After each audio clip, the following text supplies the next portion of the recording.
Good evening. You're listening live to the Extreme Movie Show. I'm your host, Rob, broadcasting to you from Skynet Central. I'm the R1999 module being sent to you from the future to change the past, to figure something out, and I don't even know what the hell where to begin with this movie, and damn it. Well, can we begin with Los Angeles, 1991? I know, right? We're talking, of course, ladies and gentlemen, about Terminator 2, the James Cameron film that most people call, it's so much better than the original. This is fantastic. This is incredible. The movie There's that's nothing I've ever seen anything like it, especially the CGI. well, we can say this though. This movie was supposed to end the series. It's given a nice ending. Yep. James Cameron, I want to point this out, RDV. Everybody, of course, knows I'm in the Extreme Studios. Yeah. I'm just going to say this. James Cameron is kind of interesting to me in that he did some artwork early on, like on some John Carpenter films, some of the matte art, the paintings and stuff like that. And then, of course, became, wildly successful and everything. Everybody's very familiar with the Terminator from '84. We decided to take a look at Terminator 2 because a lot of great reasons, great things we're going to talk about. But just to put a different perspective on it now that it's been so long, James Cameron's, I think, in his 70s now. He's obviously been in a relationship with Linda Hamilton, maybe not anymore. He's very openly come out talking about, well, it matters in a sense if you look at James Cameron as a director as being very pro-feminist. Nothing wrong with that. That's his choice, right? And so when you watch Terminator 2, you think this is a macho kind of movie. Everyone liked the idea of Linda Hamilton being a tough woman and all that. But when you start getting into like Titanic and Avatar and all that, and Cameron coming out just basically saying, hey, testosterone's toxic, and I wish I could go back to all my older movies and remove all that kind of stuff. You just go, maybe you just need a 600 milligram shot in your ass and you'll change your perspective there, James, because for some reason it seems like he's almost going back and feeling ashamed of what he did before. And it's a shame to hear that, in the sense that even though those are his beliefs, the thing about Terminator 2, I'm telling you, when this was playing here in Central Florida, holy crap, this was the must-see movie. Everybody loved it. Cameron, we liked what he did in Terminator, but when you give him a budget and you give him an idea, this dude was cutting edge on everything, and he's never failed to make a visually stunning movie. This is a great film. It's a shame he talks so negatively about masculinity in his films now. Yeah, I don't follow any of that stuff. But as far as this film going in, I watched with my friend. She'd never seen the first one. I basically explained to her, it's like Terminator, AI went back in time, tried to kill a boy, or hasn't been born yet. The guy sends his best friend back, knocks up his mom. So now he's his daddy. And then they survive. Now it's supposed to be 10 years later somehow. It went from 1984, so it's now 1991. So obviously it's not 10 years later. It's kind of a little longer than. Yep. But anyway, or shorter than. So anyway, all we know is that she's in a psych prison. Linda Hamilton's character, his son John Connor, is with the foster folks, and he's doing what every kid who was raised to be a survivalist. He's hacking into ATMs, taking out $300, going to the arcade with his friend, who's got the mullet, he's got the jean jacket cut off, and stole it, but it's close. yeah.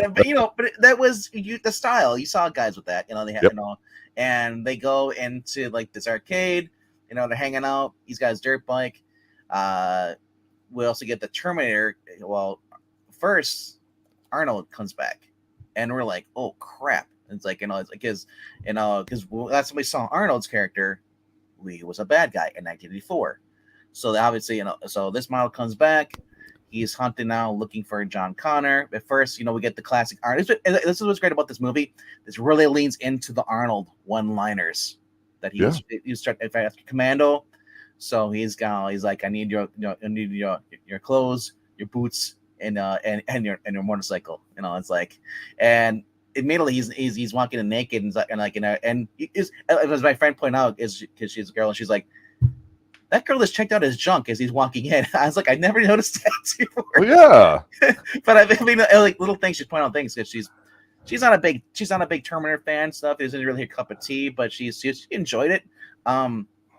But then we get Robert Patrick, who I think has become almost equally as famous as Arnold from this movie. Have you seen this boy?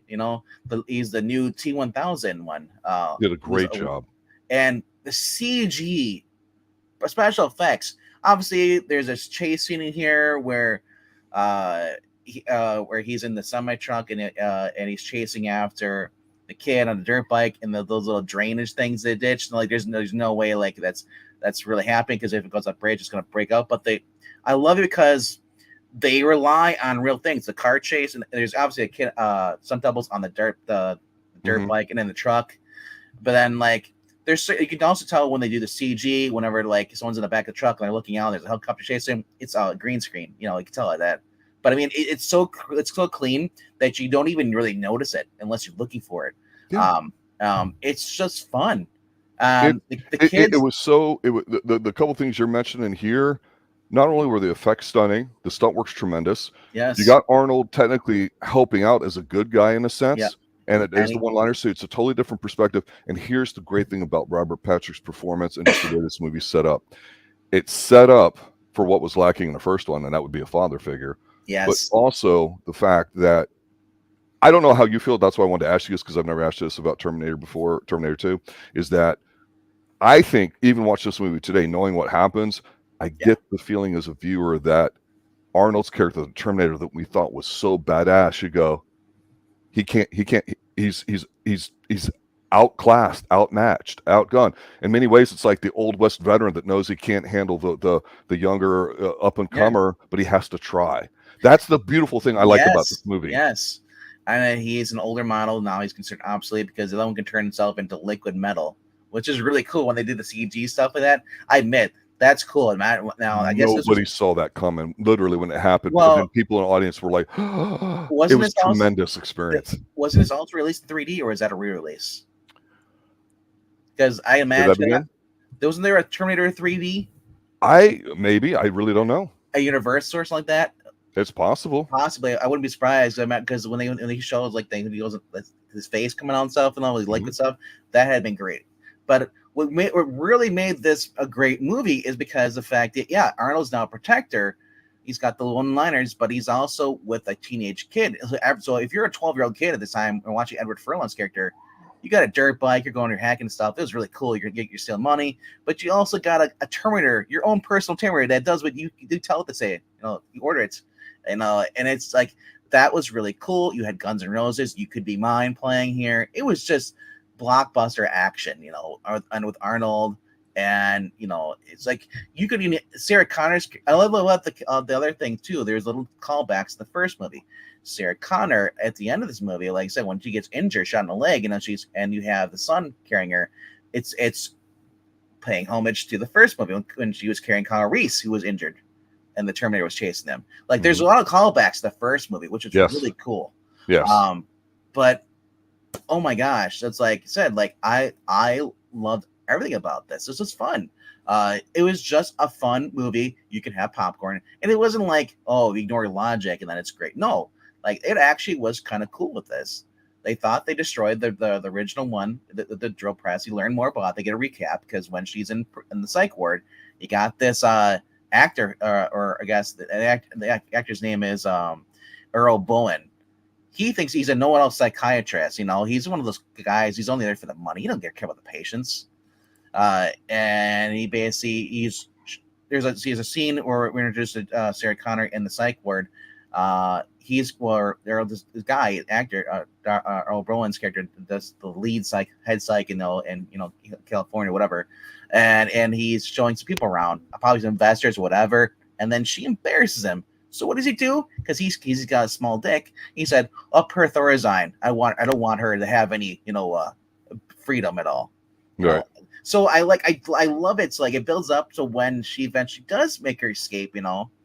She pretty much calls him on his bullshit, and he pretty much pisses his pants. We, like I said, even get some creepy stuff where one of the orderlies licks her face when she's in thing. I'm like, wow, they're really just making you want to hate these people. Yeah. But I gotta go back when I'm watching this movie. I gotta make sure that I'm like, okay, the doctor, he may not be an asshole. He may think that she's really crazy. Maybe he wants to help her out. That's why he doesn't trust her. He knows that she's exceptionally smart. Because here's a woman saying like she's going around like just blowing up. She got caught. She blew up something like and she was shot and they took her in and the crazy thing about this is that he may not know that she's telling the truth, or maybe does. He doesn't care, but when they find out that the government did a hush hush on the actual Terminator when they found the actual arm and the damaged circuitry, it's like wow. And I'm thinking like that's something realistic our government would do. They make you think you're the crazy one. They do it all the time. They manipulate you. But overall, fun movie, man. This is like my 4th or 5th time watching this. It is just so much fun. From the chases to the guns they use in this, the Arnold's one-liners. The kid's not annoying. I mean, yeah. Edward Furlong wasn't really that well known, so this is really kind of a vehicle stepping out for him. I mean, he would go on to do brain scans, some other stuff, and I don't know that he ever really achieved an A-level status. I thought he was fine in here. I know at this time in the early 90s, you and I have talked about the evolution of the action movie franchise here in the United States, how things have changed. When this came out, man, I mean, yeah, Total Recall was it the year before. You've got this. You've got other things that would come up. It seemed like this was just going to become a commonplace where, hey, every summer you're going to get at least one, whether it's Arnold or Stallone or somebody, a big action film like this, and you didn't know what you were going to get or expect, and it was awesome. And unfortunately, I think that really started to unwind in the 90s. So the big difference is when this comes out, I was only like 7. This came out, I could see it, but I can imagine the people who had seen the movie back in '84. You've seen this; it was a rated R. So you're like, oh crap, this is PG-13. So a lot of it, I mean, I know I personally get that as older. When I see something like what was rated R and now it's made PG-13, I'm like, oh, they're gonna make it like a kids shit, and like, I don't want kid stuff. I want the killer machine stuff.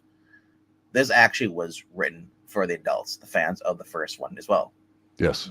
So it wasn't like they just kind of like, now we're doing Spy Kids, It wasn't like Disney fight up the point where they dumbed down everybody and just made it like, kid friendly, and that was it. No, there's people being stabbed through the head with the liquid metal when he turns it in spikes, whatever, in his hand.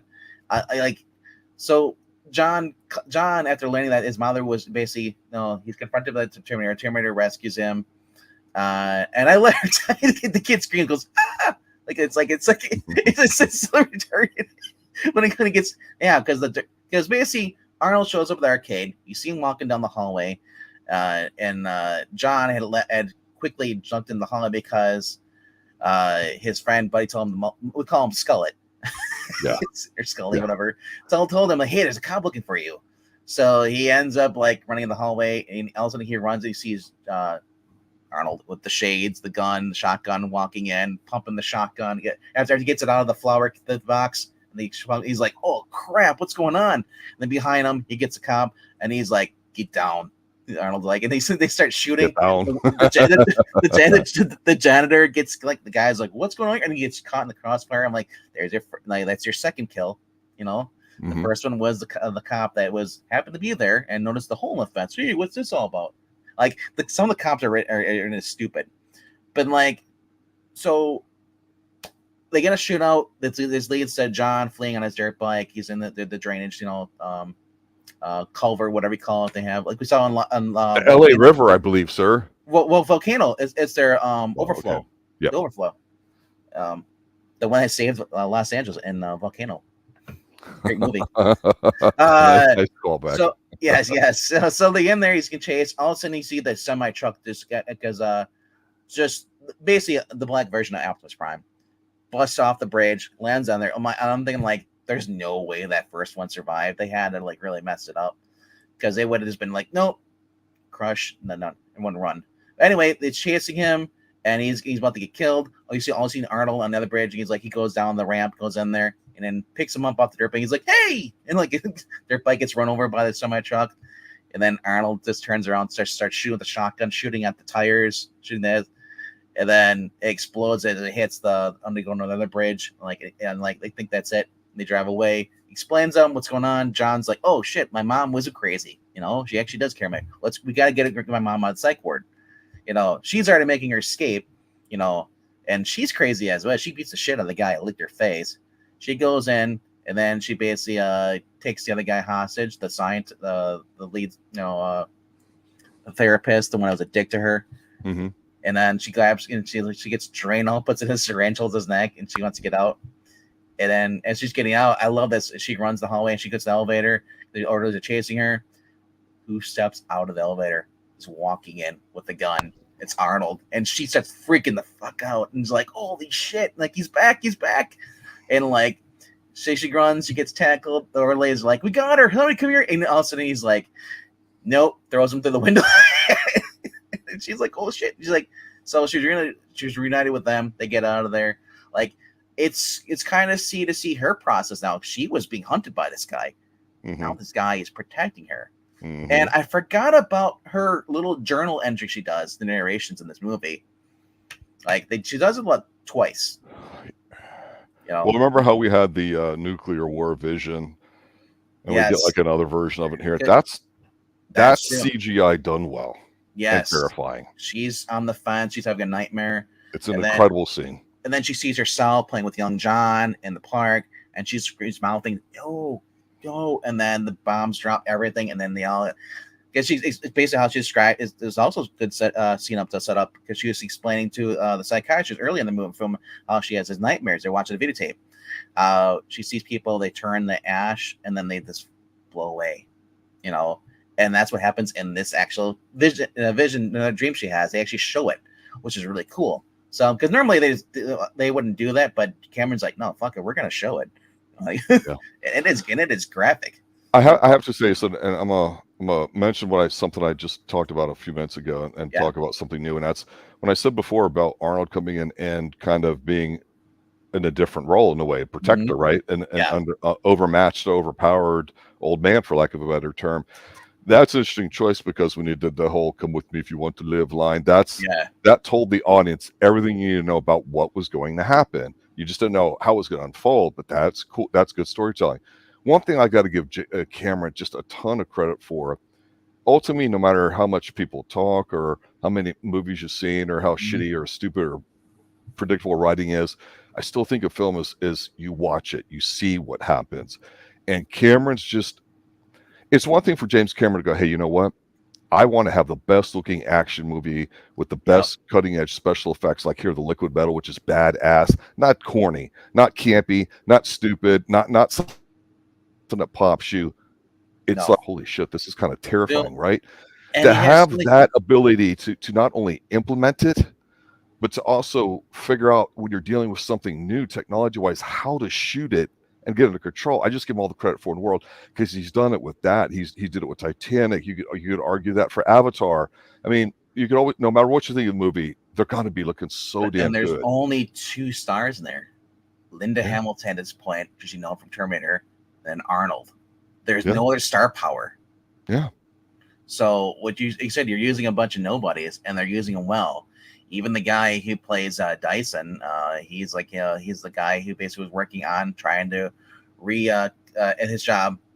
He's responsible for Skynet being built again, because he was So basically, he comes into play with his family. You know, after like the Linda Hamilton and John, they go out to this desert guy, this with family, and they get this bunker where basically guy's holding on to her weapons that she hid there years ago. I'm like, and they're on this, like, in the desert. Arnold just picks it up and it's just like it's nothing. I love it. Every time you see his physical strength as the Terminator, you're reminded, because he's unless you see him getting battle damage, you don't know he's a Terminator. You keep forgetting it. He's like, this isn't Arnold. This is the Terminator. Let me ask you this, because he's not killing anybody. When he there's a couple scenes in here where Edward Furlong kind of understands what's going on. Yeah. Even though he's a teenager, a part of me almost goes, this is almost turning into a young child who has a dog that like looks out for him, kind of thing. Like, hey, can you man's best friend. Exactly. And that's the vibe I get to him. And by kind of channeling that relationship, if you're familiar with it, add some of the so-called humanity at the end, even though he's a friggin' robot. Yeah, but even on that, I guess Sarah notes that she's like, whenever I see John, he looks at him, he finally has a father figure. May not be the most idyllic, but this guy, he says this machine will kill, or will protect him till it's dying, like, you know, whatever battery where it goes out. It's like, you know, never leave him, never abandon him, will always be loyal to him. It's like John. That's a dog. Yeah, I know, right? No, I'm serious. I know, but they describe in the movie as being a father figure, like he actually has someone to look up to, you know. And So anyway, getting back to the guns thing, because he pulls up the little cover off, his heavy metal cover off, and all the guns are in the desert. I'm thinking like, man, don't they have flash floods out there? Those would be all soaked, full of water, whatever. And this is dusty. Anyway, Stop bringing logic into a movie for a gun owner. like I said, I So anyway, they get the gun, and then he sees the minigun, and he smiles. Arnold smiles like, yeah, and then he's like, and then Furlong's like, yeah, that's great, because he's learning. Because he says he said how do Terminators like they learn by watching humans, and then they so that's how they become the perfect killing machines, because they are able to adapt. They have AIs constantly learning more stuff. And we also got the history about, as far as she asked him about Judgment Day and all that stuff, is that it's actually 1997. It's gonna happen, and like the only reason it happens because, well, once it becomes sentient and the humans realize this, they try to pull the plug. That triggers it to go into self-defense mode and realize that well, its enemies are the threat. The enemies that are the threat are not necessarily the Russians of the world, but it basically the United States, where it is at. So it basically fires the missiles at Russia. That way, Russia will fire a missile back to kill its basically the humans are trying to unplug it. Yep. And so it's survival mode. So it's actually the human. Like I said, it's all down to the humans are idiots. So anyway, so yeah.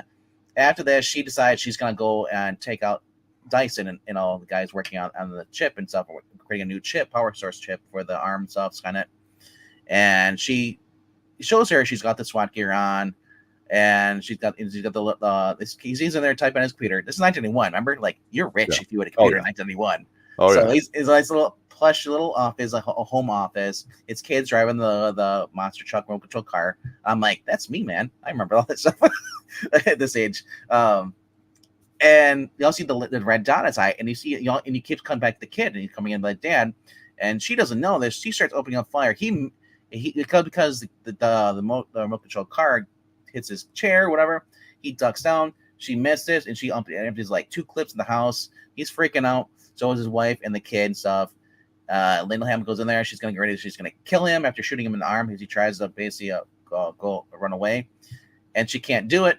John and the Terminator show up, and they realize who he is. They all agree to go out to the laboratory, where basically they're working, because they convince them they need to destroy stuff, destroy the arm, destroy the chip. And this whole scene in there, like, I love this, because every time you get to see the T-1000 again, it's like, and his little, and like, it's Roger Patrick, so young in this movie, so freaking young. Yeah. Compared to, like, if you just saw him in Reacher season 2. Yes. Yeah. So it's like, oh, I'm like, yeah. Everything. I'm like, it's like, man, he's like, his voice. Still hard ass though. I love it. Yeah. So I love everything about this. They go in there, they're gonna destroy the thing. They're gonna plant a bomb, everything. The dead man switch and everything. And it's just wonderful. T-1000 shows up, and he kills the guard. And it's I'm the other thing about this, because ever since we started doing these movies, I look up the IMDb cast to see who's still alive. I don't know why I do, but I do. I'm like, oh, that person's dead, because I want to see what other movies are in. Well, you start realizing it is a small world, and you really start seeing the patterns and how things evolve. That's the interesting thing about some of these movies. So these actors, like the actresses, like that died. Some of them died in 2018. Before that, whatever. And so it's like, but anyway, so this whole scene with the cops show up outside, and he with the minigun, he basically just blows up their cars, but he won't kill them. So and Linda Hamilton's character, having been through this before, she brought an oxygen mask, because they're gonna use tear gas.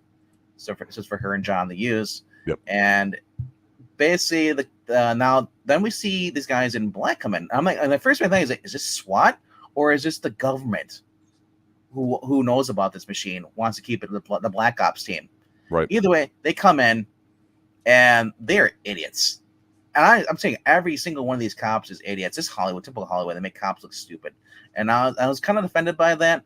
But I also understand it though. I understand it, because in order for this to be badass, the cops have to be idiots, so he can do more damage, And so I just love this. The scene there, either throws tear gas, and they're like, and they're in the hallway. he just starts walking out, and they're like, "Oh shit!" So they start shooting him. I'm telling my friend, after the first 5 or 10 like bullets bouncing off him, I'm going the other way. Obviously, he hasn't. This small fire isn't doing anything to him. You're gonna die. But they stay. He basically shoots him on the leg. They're like, "Oh, on the kneecaps," because he's trying to tell him not to kill. So I like this. Everything with this, like the other thing is that when the SWAT comes in, because they had shot Dyson, it shot his character, the black guy, and he's all full of bullets because it's how stupid these guys are. The first thing they see is somebody, they shoot to kill, instead of assessing the situation. So he's in there, he's behind the desk, he's got the hand on the deadman switch, he's holding the trigger up, and then beneath is actually a switch. So when it drops, get an explosion. So when they walk in, Linda Hamilton's already escaped because Arnold busts through a wall. He's like, "I can't get my mom." He's like, "Don't worry." Dude reaches the wall and grabs her. But so the SWAT guys see the guy on the ground and oh shit! And they run out the way. This huge explosion. I want to go back to talking about. We talked about reviewed Blown Away with the practical explosions, and they blew up the boats. Yes, they did this too in this movie. They blew up this building and it's not CG. It's actually they blew it up. So pyrotechnics was actually done in this pretty well. And he said the CG, it's there for certain scenes, but hardly you really don't notice it unless it's a T-1000, because obviously he is a CG thing, monster, liquid monster, or metal. And like I said, it is just a fantastic movie all the way through. And I can understand why kids were like, "Holy shit, this is great!" Because who would not be a 12-year-old watching this movie? But I can go ride a dirt bike, I can go to arcade when I want to, heck, steal money. Cool. It's badass. And I got this Terminator that kills for me. This is like their thrill ride. The action, the explosions, everything. So I wanted to say this because I always try to mention when we talk about the original Terminator, the whole concept of not necessarily AI and all that, which is obviously a part of the Skynet's backstory in here, which it's there, but it's not really why you watch it, of course. No. The whole idea of this whole Terminator kind of killer thing, I think, comes from an old science fiction writer, Harlan Ellison, who I think successfully sued Cameron and all that stuff because of certain things. And people take liberties with ideas, and there's other people that come up with similar type of ideas and whatever. And whenever I watch the first movie, I always feel like it's a little bit more darker to me than the second one. I think the second one is like it, but at this point, and in the 80s, things you're coming out of like a decade's worth of not good times for the American household from the 70s to the 80s, if some people remember that. And then the 80s, I always like to say there's this funness about it, optimism, where it really gets obscured, where you could have The Thing come out and then E.T. 2 weeks before that or whatever it is, and two totally different paths to kind of focus on, the happy and life's kind of sucks and then you die sort of thing. And with this movie, I think Cameron said, "You know what? I'll keep in a few good scenes to just show people I'm the man." But I think he said, "I'm going to make this a big blockbuster," and he was it was right to do that. And he's so gifted at the visual part of doing it that you're like, you would almost see anything just with Cameron's name on it. And I think he was able to more successfully deal with the, I want to say, family element in the way here because of the relationships and all that. I do appreciate it, and I really like the fact that the switching of the guard. Linda Hamilton, from what we saw in the first movie, coming into the second one being a badass, she's growing, right? You got a kid that needs a father. He gets it. Oh, by the way, the father turns into like a dog in the Terminator. We get at the end here where even though we got used to him taking commands, that at the end, after the big boss fight or like that, when he's like, "There's one more chip, I know it must be done," or whatever, he basically goes to kill himself, self-sacrifice, right? Part of you goes, "Oh, he's learning on his own," like you said, from watching other people. But here's the thing, for all you people that are hardcore into all this stuff, I'm not a big timeline guys going back to the future shit, but he ignores Furlong basically, and Furlong's freaking out about it. He does the right thing. And I am telling you, when he goes down into that liquid hot magma, he does the thumbs up thing. I'm telling you, packed audience, midnight movie, everybody's quiet watching that. No cell phones, no popcorn chewing, no bullshit and all that. People are like cheering or whatever. And I think you were able to successfully, when you were know that you're making a summer blockbuster, build it to those kinds of scenes. I don't know if you're seeing that all the time anymore. No, you're Built not. all that And emotional capital for this big scene. That scene though, they get out of there, that explosion, like they get this SWAT car, and they're being chased by because what's his name drove his motorcycle, 2000, through the window into the helicopter. He jumps into the helicopter and basically cracks the window and oozes in. So creepy, and he's like, "Get out!" The guy jumps. And they chase him down the highway, and like that whole scene, that's where you start seeing some more of the CG when he's not the T-1000. It's more basically because every time the door's open, she's hanging out of the back of the SWAT van, you see the helicopter, and like every time you see the helicopter from her perspective, that's the CG, that's the green screen, and they're not really moving. If they're moving, they're on a flatbed. Yes, yes, right, and no shaky cam crap. But the scenes though, when they show the helicopter chasing the SWAT thing, that's real. Yes, that's my point. He blends it so well. And of course, this became homage to the first movie. They end up in a factory, and that's all. It's a steel factory. They're being chased. After his helicopter, because basically, I love what Arnold does a brake check. An awesome brake check. We always wanted to do this when people are tailgating us. The helicopter hits it and crashes, and then burns up, explodes, and they keep driving. And then but they end up going into this little truck they're driving. They're driving it. They go into. He has Edward Furlong take the steering wheel, so he can go in there with the grenade and just keep shooting it into the truck. But then he runs out of the grenade, whatever, and they finally get to the steel factory, and the T-1000's basically in the semi truck carrying liquid nitrogen. He knew exactly where this is going, like liquid nitrogen. But will this stop at this thing? He blows the truck. Arnold jumps on the truck while they're still driving away. They go into the steel factory. Arnold basically flips the truck. Like he basically reaches in, grabs the steering wheel, and turns it so it jackknifes, and all the liquid nitrogen starts running out. And at this point, everyone's in the steel car like, get out, because it's the mist coming up. It'll turn you. He'll kill you instantly. And so T-1000 learns as he gets out of the truck. He sees walking. He's like, my leg just broke off. What the heck? He walks again, other leg, and then he falls over. His hand busts off, and he's like, what the heck? And then he freezes. And I love how Arnold just takes the pistol, shoots him, and he shatters in little pieces. But because there's magma to the left of him, it starts melting. You see the pool come together. That's always the scene I always remember, is the him coming together, forming as one. And he starts chasing him, Arnold, and then there's just the whole scene again with Sarah, who was shot in the leg. It basically can't walk, and the son's carrying her. This is scenes, just basically side by side scene. I'd love to see this with the first movie with Sarah Connor carrying Kyle Reese, telling him to get up. John's telling his mom, get up. It's such a great ending. The scenery, the lighting in this, the colors they use, is just phenomenal. You said leading up to the point where they have to she's injured and she's shooting it, and then Arnold ends up, it does as you said, it's building up to this. The inferior model versus the superior model, they fight, but then Arnold's hand gets caught in this between these two large gears, and it gets caught. So they're like, oh crap. So then he rips it off. They're fighting, and he's trying to get the grenade launcher that he had, but he can't get it because he gets knocked down. And then the T-1000 puts a steel rod through his back, and you see his eye, and he powers down. And they're like, oh crap. Yep. So because and they're like, at this point, you've never seen it. It's like, is he down for the count? Is that it, or does he come back?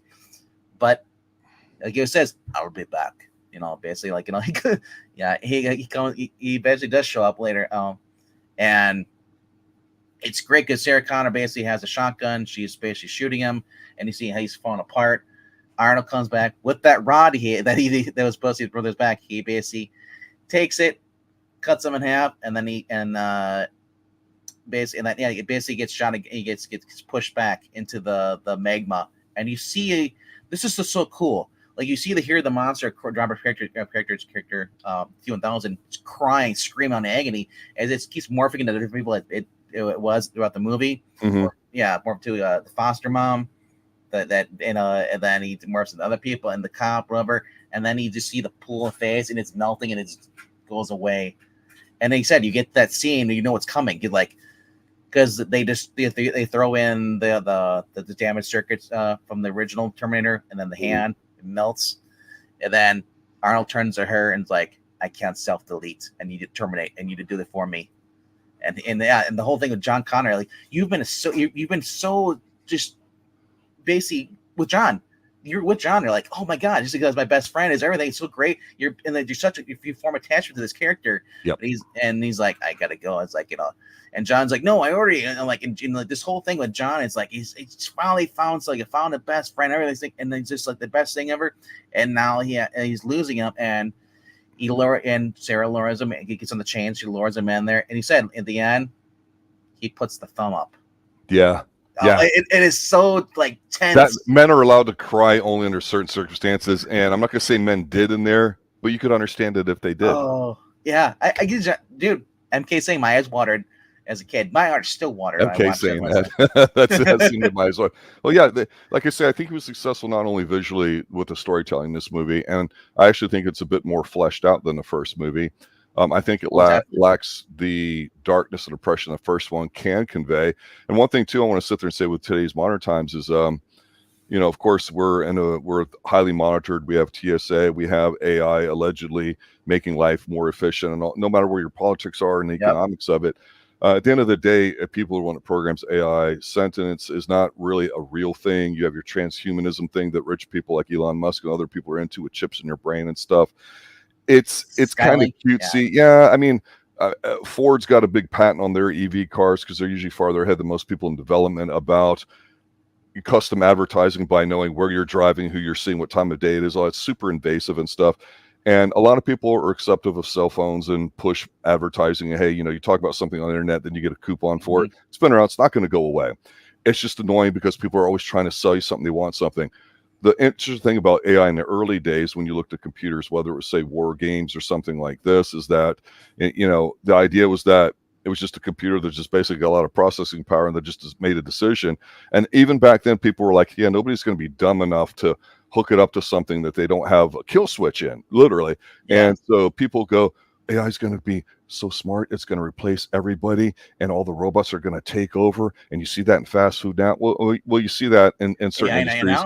Because of price controls and high minimum wages. And don't get me started as a private consultant to companies and all that. I see this stuff all the time. It just lacks. It was more frightening back then about a possible Terminator and the cyborg type of thing than what we see now. Although I will say, I don't know if you've seen it or anybody in the audience has, if you've seen something like from Boston Scientific or whatever it is, the robotic stuff they want to try to put into war, or drones that are super small and shaped as things. They have them. Like you saw them in the Call of Duty games, the Black Ops. They have they're designed like a dog, and they can traverse any terrain or there is. Never going to replace the human element. No. But I mean, like, if they can use them like that, and they can just carry a miniguns on it, it's like, or whatever you need on there and come in, like they might. And now you think like, oh yeah, I can take out that easily, that one. But then there's like 15 of them, And then, like I said, they're constantly learning now. Like, the only thing that's different between this is that this is a robot that had human flesh, and that's what they just did this year. The scientists have grown their own human skin now,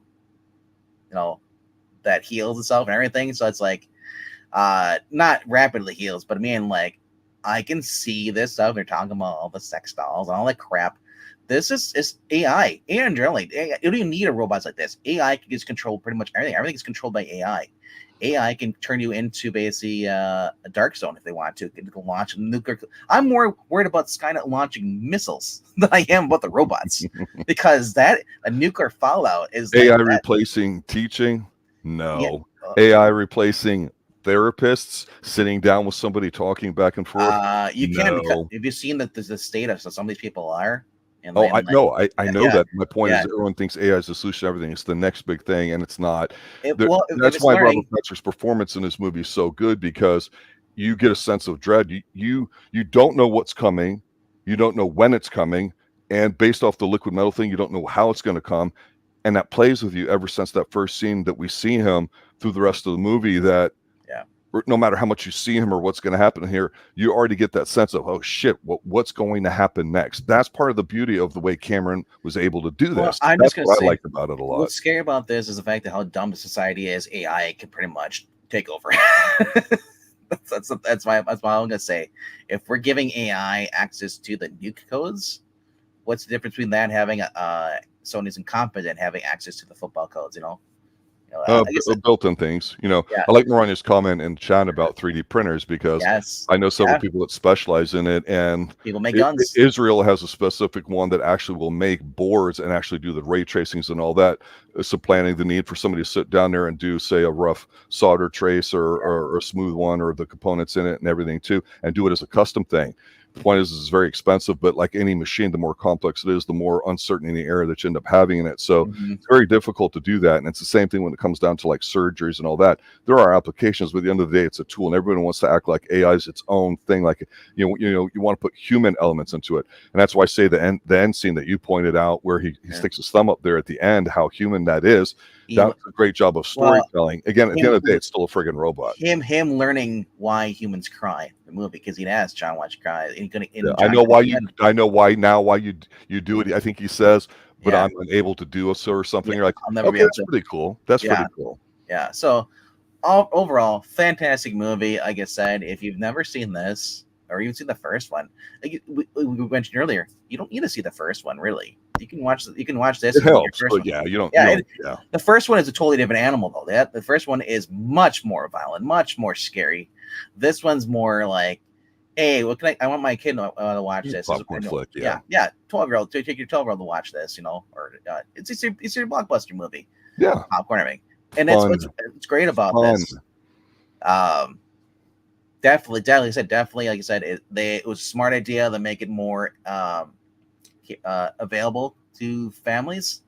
Exactly. At the time, but now everyone does that, and you lose half your audience because they don't know how to make it for families, but also keep respect to the first movie, the original. So, like I said, my final thoughts is that if you've never seen this, you need to watch this.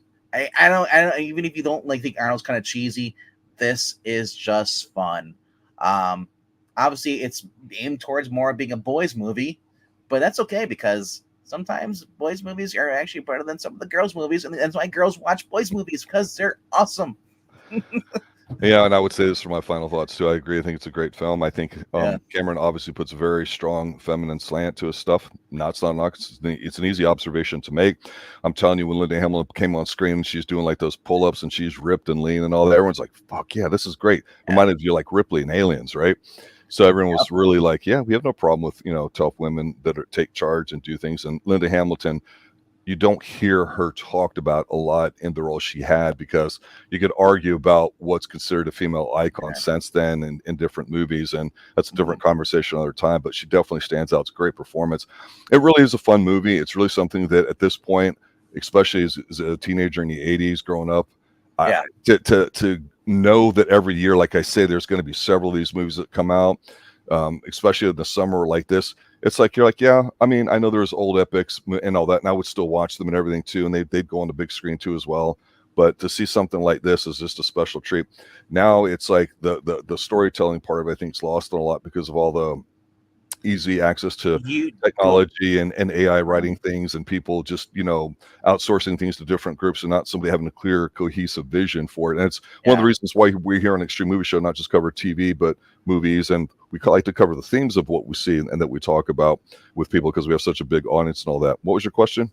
No, I was just gonna say that as far as this is a movie that was meant to end movies, as Cameron says. There was not supposed to be any more.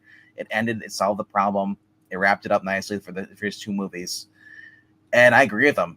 I didn't need Terminator 3. Salvation was okay as a standalone, but I mean, like, I didn't need Genesis, which really messed it up. Dark Fate, whatever it was stupid.